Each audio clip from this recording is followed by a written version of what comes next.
Esta pregunta versa acerca de la patología vascular intestinal. Tenemos que la colitis isquémica subaguda, como veremos en este caso, la más correcta sería la opción número 5. De la patología vascular intestinal, como se refleja en este esquema, tenemos fundamentalmente la isquemia mesentérica aguda, la isquemia mesentérica crónica y la colitis isquémica. Por otro lado, tendremos la oclusión venosa mesentérica.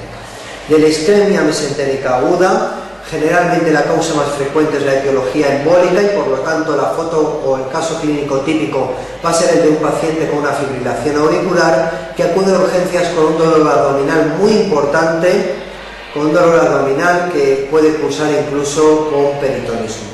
Habitualmente, inicialmente, la exploración física, cuando no hay peritonismo, es muy anodina, pero llama la atención el intenso dolor abdominal que tiene el paciente.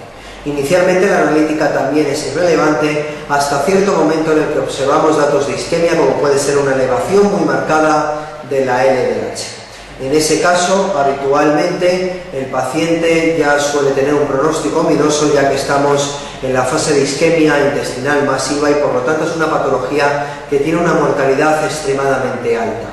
En la técnica diagnóstica de elección sería una arteriografía en la que observamos como hay una oclusión brusca del contraste en una de las ramas de las mesentéricas, como puede ser la mesentérica superior, inferior, etc.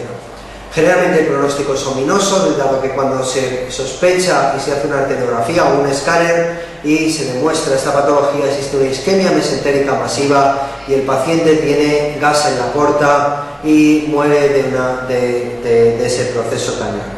En los casos pillados muy a tiempo y que puedan beneficiarse del tratamiento, en este caso se realizará igualmente, como puede ocurrir en un infarto, una fibrinolisis.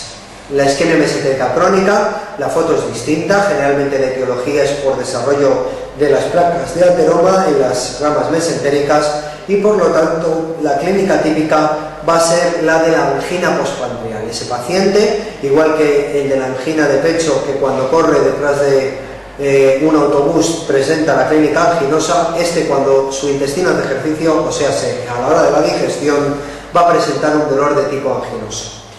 Igualmente, la técnica diagnóstica de elección va a ser la arteriografía, donde veremos esa disminución del calibre de las ramas mesentéricas y por tanto el tratamiento va a ser los vasodilatadores o la cirugía de revascularización.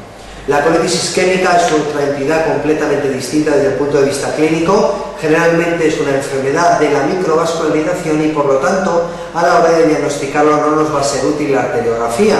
En este caso, como veremos, la técnica diagnóstica de elección va a ser una colonoscopia. La foto de la enfermedad generalmente suele ser la de un paciente que tiene factores de riesgo cardiovascular y sobre todo lo típico en el examen es que nos pongan un paciente que acaba de ser operado de un aneurisma de aorta abdominal.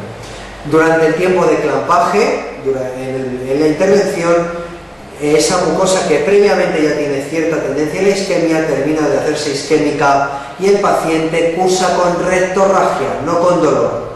Puede cursar con dolor, pero la clínica más frecuente es la rectorragia.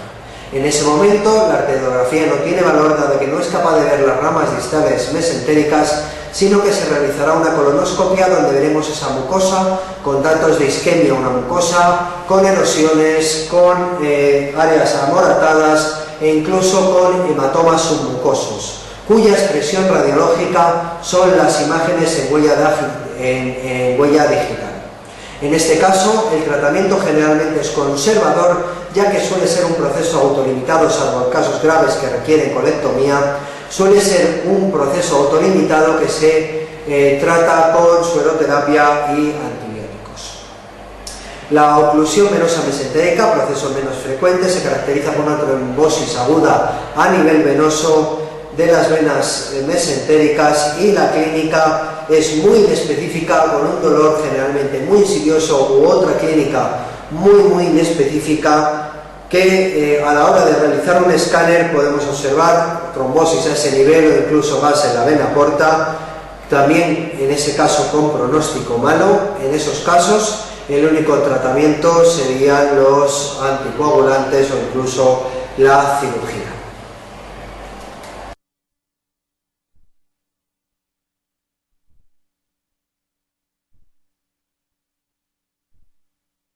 Esta pregunta hace referencia a una entidad rara de patología de colon.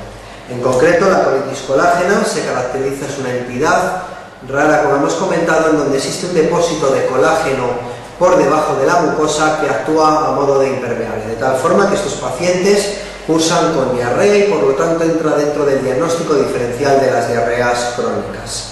La única forma de diagnosticarlo es a la hora de realizar una colonoscopia, realizar igualmente una biopsia, dado que aunque tengan una mucosa normal, en la anatomía patológica observaremos esa banda de colágeno. Generalmente no suele cursar hasta la desnutrición grave y por lo tanto la afirmación incorrecta, como se nos insinúa en esta pregunta, es la opción número 2. Realmente cursa con una diarrea y el tratamiento de elección suelen ser los corticoides de tipo budesonida.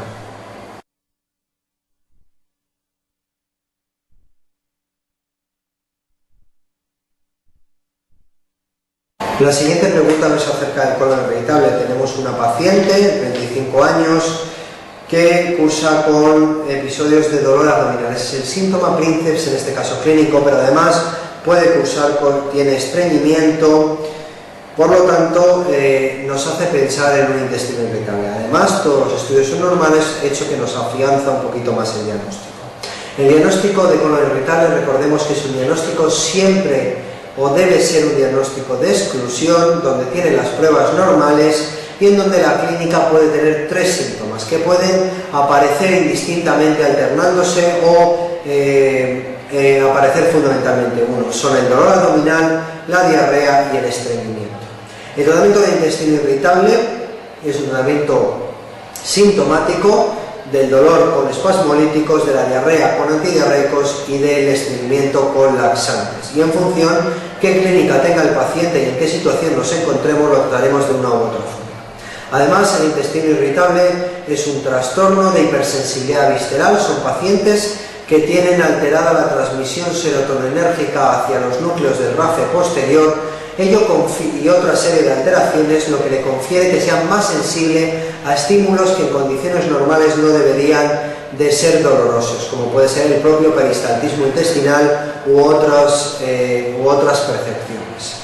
Por ello, en casos severos o refractarios, se añaden en muchas ocasiones antidepresivos, como la metilquilina, dado que los estudios que se realizaron fueron fundamentalmente con antidepresivos tricíclicos, pero también se utilizan por semejanza a inhibidores selectivos de la recaptación de serotonina. Si bien cabe señalar que con este tipo de fármacos no existen datos, no existen estudios a largo plazo.